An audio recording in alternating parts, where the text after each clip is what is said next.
غازی سرکار کی وہ بارگاہ ہے جہاں پر بغیر تفریق مذہب و ملت بانٹا جاتا ہے۔ یہاں تو لوگ شیرنی دیکھ دیکھ بانٹتے ہیں، دعوت میں کھانا دیکھ دیکھ کھلاتے ہیں، کس کو بوٹی زیادہ دینی ہے کس کو کم دینی ہے، شیرینی بھی بانٹ بانٹ کے۔ لیکن غازی سرکار تو بغیر دیکھے، اپنا ہے پرایا، کون ہے کچھ نہیں، سب کو عطا کرتے ہیں۔ جو بھی گیا مسلم ہے اس کو بھی دیتے ہیں، غیر مسلم ہے اس کو بھی دیتے ہیں۔ وہ یہ دیکھتے ہیں کہ میری قبر پر جو آیا ہے وہ مظلوم ہے، درد کا مارا ہے، بے سہارا ہے، کمزور ہے، ہر جگہ سے ہارا ہے، اس کو نہیں کہیں ملا سہارا ہے۔ یہ آیا ہے تو ہندو ہے تو کیا ہوا، مسلمان ہے تو کیا ہوا، جو درد کا مارا ہے حضرت غازی سرکار اپنے مزار سے اس کو عطا کرتے ہیں اور پیغام دیتے ہیں۔ خاموشی کے ساتھ سنو، مسعود غازی کا پیغام تم لے جاؤ کہ کبھی بھی کسی کی مدد میں ہندو مسلمان مت دیکھنا، جو مجبور دکھے اس کا مدد کر دینا۔ یہی پیغام خواجہ غریب نواز ہے اور یہی مسعود غازی کا پیغام ہے۔ آپ یہ مت دیکھنا کون ہے، یہ دیکھو کنڈیشن کیا ہے۔ اگر مجبور ہے تو آپ اس کی مدد کرو۔ غازی سرکار کے یہاں مانگنے والے پہنچتے ہیں، وہ سب کو دیتے ہیں۔ اور آپ دیکھتے ہوں گے ہر برادری کے لوگ پہنچتے ہیں۔ رہنے تو چھوڑ، درود پاک پڑھ اللہ صلی اللہ محمد وعلی آل محمد صلی اللہ علیہ وسلم۔ میں کہہ رہا تھا کہ ہر درد کے مارے وہاں پہنچتے ہیں اور وہ سب کو عطا کرتے ہیں۔ ان کی مزار سے فیض بھی لیں اور مزار سے نصیحت بھی پڑھیں کہ ہم یہ نہیں دیکھیں گے کہ کون ہے، ہم یہ دیکھیں گے کنڈیشن کیسی ہے۔ اگر بیمار ہے تو ہم اس کی تیمارداری کریں گے، اس کی عیادت کریں گے، اس کے دوا کا انتظام کریں گے۔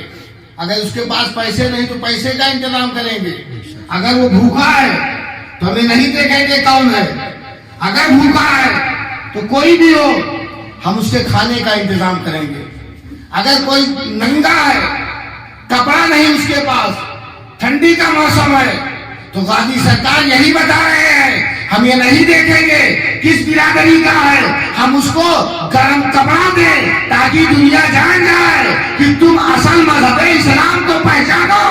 اصل مذہب اسلام درد مندوں کی درد کو ختم کرنے والا ہے، مجبوروں کی مدد کرنے والا ہے، بھوکوں کو کھانا دینے والا ہے، ننگوں کو کپڑا دینے والا ہے، پریشان کی مدد کرنے والا ہے۔ یہ پیغام ہے، صرف ایک رخ پیش کیا گیا۔ اب وہ رخ سامان جب آیا زمانے کے سامنے تو صرف ایک رخ کی زبردستی کی گئی۔ قسم خدا کی زبردستی کی ہی نہیں گئی، صرف مدد کیا گیا ہے کمزوروں کا، غریبوں کا، لاچاروں کا، درمندوں کا۔ یہ میرے نبی نے کیا اور ان کے پروٹیکٹ جتنے نکلے انہوں نے وہی کیا۔ جتنے بزرگ ہیں سب میرے نبی کی عطا ہیں۔ معلوم ہے سرکار غازی کی مزار سے یہ فائدہ ملتا ہے، اور جب انہوں نے یہ سب کچھ قربان کیا تو پھر اللہ نے وہ فضل دیا کہ آج بھی ان کے مزار پہ لوگ جاتے ہیں، بزرگ ہوں، ولی ہوں، عام آدمی کوئی بھی ہو، سب جاتے ہیں۔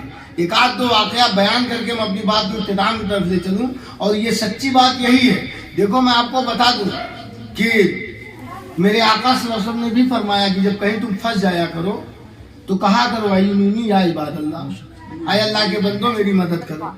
اور جب یہ آپ کہو گے تو ہاتھ تو نظر نہیں آئے گا لیکن مدد ہو جائے گی۔ سبحان اللہ، یہ میرے نبی نے فرمایا کہ اللہ کے بندوں میری مدد کرو۔ تو غازی سرکار تو ان مخصوص بندوں میں ہے ہی جن سے مدد مانگی جا سکتی ہے، کہا جا سکتا ہے کہ آپ مدد کرو۔ اور میں تو یہاں تک کہ ہوں کہ یہ بھی کہہ سکتے ہو کہ آپ دے دو، چونکہ ہم یہ کہتے ہیں غازی سرکار آپ دے دو تو ہم ان کو خدا سمجھ کے نہیں کہتے، ہم خدا کا نیک بندہ سمجھ کے کہتے ہیں کہ ان کو اللہ نے دیا ہے یہ دیں۔ غازی سرکار کے ہاں بہت سارے لوگ جاتے ہیں، اور دعا بھی مانگتے ہیں. 2 واقعہ بیان کروں گا, اپنی بات کو میں اختتام کی طرف چلوں گا. ایک واقعہ میں بیان کروں کہ ایک دن, اور اس میں حافظ بھائی بیٹھے ہیں, یہ اس میں مبالغہ ایک پیسے کا نہیں ہے. ایک دن میں نے لائٹ سے کہا تھا کہ ہم کو چلنا ہے شامینہ لکھنؤ, تو انہوں نے کہا ٹھیک ہے, لیکن صبح کے وقت فجر کے بعد بہت تیز کوہرا پڑا. تو انہوں نے مجھ سے کہا کہ کوہرا تو بہت ہے. میں نے کہا جانے دو, کینسل کر دو. میں بھی نہیں اٹھا, میں دوبارہ پھر لیٹ گیا. لیٹا تھا, خواب میں کیا دیکھتا ہوں کہ گل بابا کے پاس ہم لوگ گئے ہیں, ہم وہاں بلال ہیں. تو میں نے کہا کہ حضرت سے پوچھ لو ملیں گے کہ نہیں. بلال اندر گئے, کہے کہ حافظ جی ملنا چاہتے ہیں. تو حضرت فرمایا ان کو بلاؤ. تو میں اندر گئے تھے, وہ کہتے تھے اسی اسٹائل میں نے خواب دیکھا تھا. جب میں اندر گیا تو میں نے کہا حضرت وہ شامینہ کے یہاں جانے والا تھا میں, لیکن ٹھنڈا کتنی ہے جا ہی نہیں پایا, خواب ہے. تو حضرت کہہ رہے ہیں وہ تو ایسے بولتے تھے نا حضرت, وہ تو تم شامینہ پہنچ جاؤ گے, سبحان اللہ, لیکن عبد الرحمن چشتی کے مزار پہ بھی چلے جاؤ. قسم اللہ عز و جل کی, اس وقت تک میں عبد الرحمن چشتی کو جانتا ہی نہیں تھا. اللہ, خواب میں حضرت نے فرمایا کہ عبد الرحمن چشتی کے یہاں چلے گا. تو میرے ذہن میں بات آئی کہ اس کا مطلب عبد الرحمن چشتی لکھنؤ ہی میں ہے. تبھی تو گل میاں کہہ رہے ہیں خواب میں. پھر میں اٹھا 11 بجے دن میں, جا کر کے وہ راہل چوراہے پہ اشتیاق دادا کی دکان کے پاس بیٹھ گیا. اتنے دیر میں مولانا بلال آ گئے, پھر عبد الخالق آئے. میں نے پھر ان کو فون کیا, میں نے کہا چلو گے تم لوگ لکھنؤ؟ کہا ہاں. ہم لوگ تیار ہوئے, ظہر بعد نکلے, مغرب کی اذان ہو رہی تھی, ہم لوگ پہنچ چکے تھے لکھنؤ. جب لکھنؤ پہنچے تب تو میرا کان کھڑا ہوا. میں نے کہا بابا نے خواب میں کہا تھا تم تو لکھنؤ پہنچ ہی جاؤ گے, عبد الرحمن کے یہاں جاؤ. اب میں عبد الرحمن چشتی کو ڈھونڈنے لگا. اب 1-2 دن نہیں, میں نے 4 سال تک ڈھونڈا ہے. 4 سال تک کوئی نام بتا پایا تو مزار کا پتہ نہیں بتا پا رہا تھا. سوچو, یہ ہے گل اشرف اور یہ اللہ کے محبوب ہیں جو ہم جانتے بھی نہیں جانتے. میرا مرشد سوتے میں بتا دیتا ہے. اس لیے میں یہ جانتا ہوں کہ گل کو اللہ نے وہ مقام دیا ہے جو ہم جیسوں کی رہنمائی فرماتے ہیں, ہماری رہبری کرتے ہیں. سبحان اللہ, سبحان اللہ, بے شک. ایک مرتبہ تو ہم لوگ جا رہے تھے جب مولانا محمد اشرف صاحب سنی علماء مسائل بورڈ والی کانفرنس کروا رہے تھے. اس میں ہم تھے, نیاز میاں تھے, اور کئی سارے لوگ تھے. یہاں پہ میرے ساتھ شاہنواز تھے, علی گنج کا ایک لڑکا تھا, 8-10 لوگ 2 گاڑی میں تھے. تو میں واپسی میں کہا کہ حضرت تو آؤ ڈھونڈا جائے عبد الرحمن چشتی کو. تو نیاز میاں نے کہا میں بھیا رتیا میں مت ڈھونڈواؤ, مغرب بعد ہو گیا تھا. تو کچھ پتہ لگا تھا کہ امیٹھی وہاں ہے اس پاس میں. بات آئی چلی گئی, پھر میں ڈھونڈتا رہا. تو صوفی صاحب نے بتایا کہ عبد الرحمن چشتی وہ ہیں جنہوں نے مرات الاسرار لکھی. سبحان اللہ. تو میں نے مرات الاسرار کتاب خریدی. پھر تجسس میں لگا کہ ملیں گے کہاں وہ, چونکہ گل میاں نے کہا بات غلط نہیں ہو سکتی. سبحان اللہ. اور میرا خیال بھی نہیں تھا, حقیقت تھا. پھر ایک مرتبہ ہم لوگ نکلے تو کہا آج تو ڈھونڈ کے رہوں گا. تو اس میں جانتے کون کون تھا؟ شاہنواز تھے, حافظ لائق تھے, مولانا بلال تھے, عبد الخالق تھے. نکلے ہم لوگ امیٹھی پہ, موڑو اسی طرح چلا جائے. ہم لوگ اس مزار کے چکر میں 4 مزار ڈھونڈے تھے, 4 مزار ڈھونڈے. ایک جگہ پہنچے ملا جیون کی, وہاں پر لوگ دیکھے, بڑی عزت کی, وہ لوگ ناشتہ پانی کروایا. پھر انہی سے ہم نے پوچھا کہ بتاؤ عبد الرحمن چشتی کہاں ہے؟ تو انہوں نے کہا عبد الرحمن چشتی وہ دادا میاں کے نام سے مشہور ہے. ہم نے کہا ہے مزار کہاں؟ کہا کہ یہیں سے آپ سیدھے جاؤ, تیر گاؤں ہے, ایک گاؤں ہے تیر گاؤں, تو ادھر سے 12 بنکی نکلتا ہے, تیر گاؤں. میں نے کہا باپ رے, تیر گاؤں ہے, بالکل ٹیڑھا گاؤں ہے. ڈھونڈتے ڈھونڈتے ہم لوگ پہنچ گئے, ندی کے تیر پہ ہے وہ مزار, تیر گاؤں. عبد الرحمن چشتی کے مزار پہ پہنچا. ہم لوگ حاضری دیے. وہاں کے جو سجادہ تھے انہوں نے اپنے بیٹے کو بھیجا, اور پھر وہ اپنے گھر پہ ہم لوگوں کے ناشتے کا انتظام کیے. اور اس کے بعد انہوں نے برجستہ یہی کہا تھا یہ لوگ ہیں, اور کہا کہ ایسا ہے کہ میں جان گیا, ان کا یہ جملہ تھا کہ میں یہ جان گیا کہ